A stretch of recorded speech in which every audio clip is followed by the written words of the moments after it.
Selamat sore para sahabat muda Indonesia. Selamat sore generasi muda Indonesia.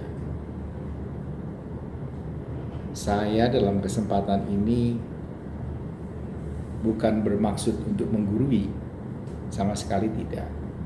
Tetapi membagi pengalaman, membagi pengetahuan yang ada, dan sesuatu yang menurut saya mudah-mudahan bisa menjadi bahan pertimbangan.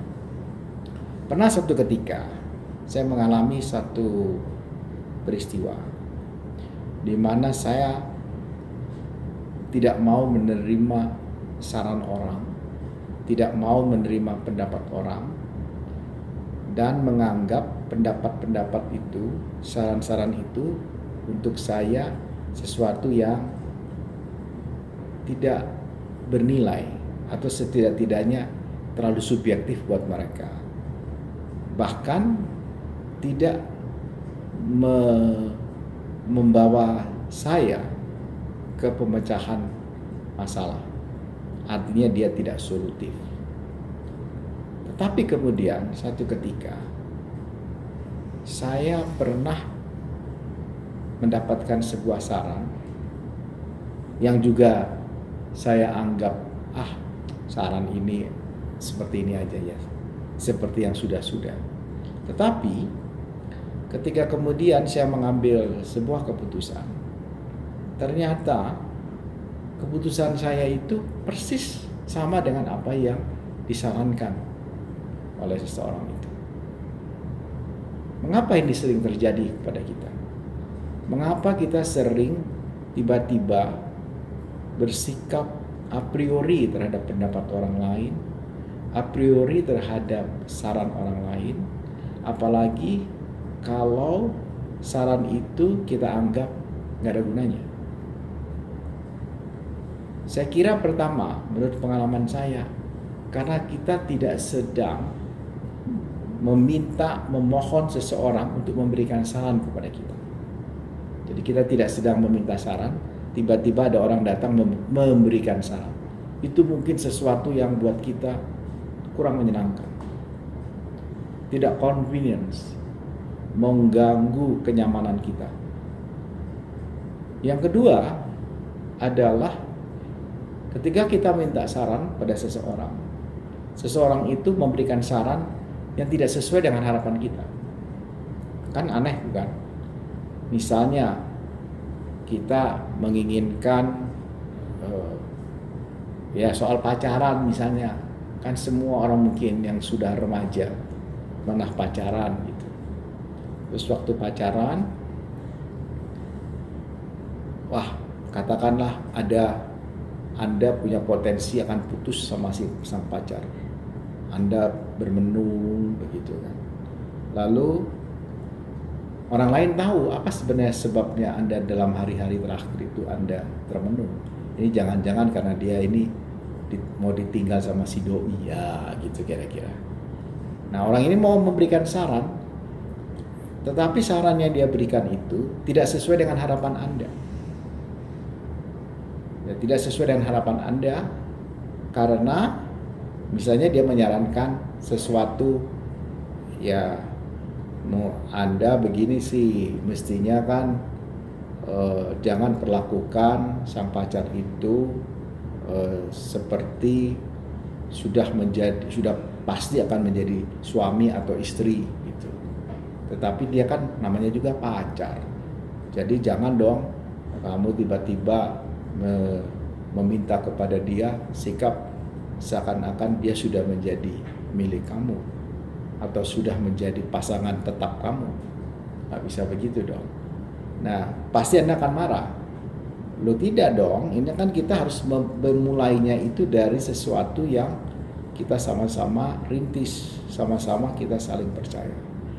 Nah, itu artinya kita dalam posisi seperti anak-anak, childish. Jadi kalau posisi sedang menjadi childish itu, kita berharap orang yang memberikan saran kepada kita itu sikapnya juga seperti childish. Jadi anak-anak ketemu dengan anak-anak, ngomongnya pasti gini, ini sih soal kecil aja, paling ntar dia juga datang, paling dia begini, enggak gitu. Jadi gayanya tuh gaya anak-anak dengan anak-anak. Tapi kalau yang datang itu sikapnya adalah sikap seorang dewasa, adult, yang menasehati.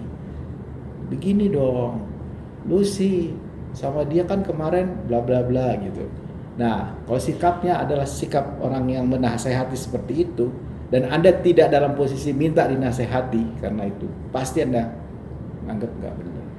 Apalagi kalau yang datang orang sikapnya itu sikap seorang orang tua, parent. Jadi sikap menjadi seorang parents gitu, seorang orang tua tentu akan beda lagi. Akan masih ada yang lain, nah, gitu misalnya. Jadi wah tambah marah lagi, ngamuk lagi.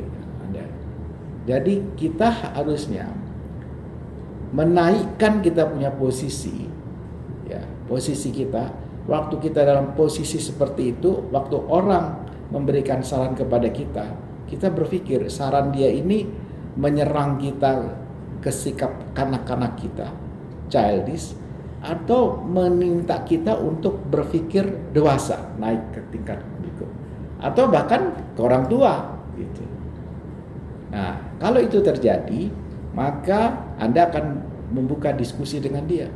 Anda akan bersahabat dan mengatakan, selanjutnya gimana dong? Nah, terjadilah diskusi. Karena itu seringkali orang mengatakan, orang-orang dulu itu punya diary. Dia dengan seenaknya bicara dengan diary-nya. Hai diary, hari ini aku sebel deh sama si doi gitu kan. Hai diary, tadi aku lewat sini aku pingin banget beli ini. Hai diary, begitu. Jadi ketika dia wafat, diary-nya itu menjadi sebuah cerita panjang tentang dia. Nah, si diary ini seakan-akan tidak bisa dipersonifikasikan kepada seseorang. Kenapa? Karena sifatnya itu tidak dua arah. Nah, dalam kesempatan ini yang saya ingin sampaikan adalah kita di dalam berkomunikasi. Jadi inti dari kita mau mendapatkan saran orang lain atau tidak mendapatkan saran orang lain, sebenarnya intinya adalah ketika mau nggak kita membuka komunikasi. Nah, membuka komunikasi itu harus siap menempatkan diri kita pada posisi mana. Kalau kita pada posisi dewasa, kita berharap yang datang memberikan saran kepada kita seorang anak-anak, tentu kita akan menjadi merasa lucu, merasa geli. Tapi Anda terhibur. Kalau sesama dewasa, maka komunikasi itu berjalan. Dengan orang yang dewasa, dia mengatakan, pengalaman saya begini loh, untuk menghadapi masalah ini sebaiknya ambil keputusan A, ya gitu. Bukan keputusan B. Ini berdasarkan pengalaman saya, gitu orang tuanya. Sikap seorang tua. Tetapi yang penting ada bridge komunikasi yang terbuka sehingga Anda bisa membuka diri untuk memperoleh pendapat orang lain. Nah, pendapat orang lain itu harus kita sikapi dengan toleransi seluas-luasnya, sebesar-besarnya. Nah, bahkan Bung Karno itu pernah mengatakan, seorang anak kecil di jalan kalau menyapa Anda, menegur Anda, dan mengingatkan ada sesuatu yang kurang pada diri Anda, jangan menegur dia, tapi belajarlah dari apa yang dia ucapkan. Saya kira itu yang ingin saya sampaikan pada kesempatan sore hari ini. Selamat sore para sahabat Indonesia.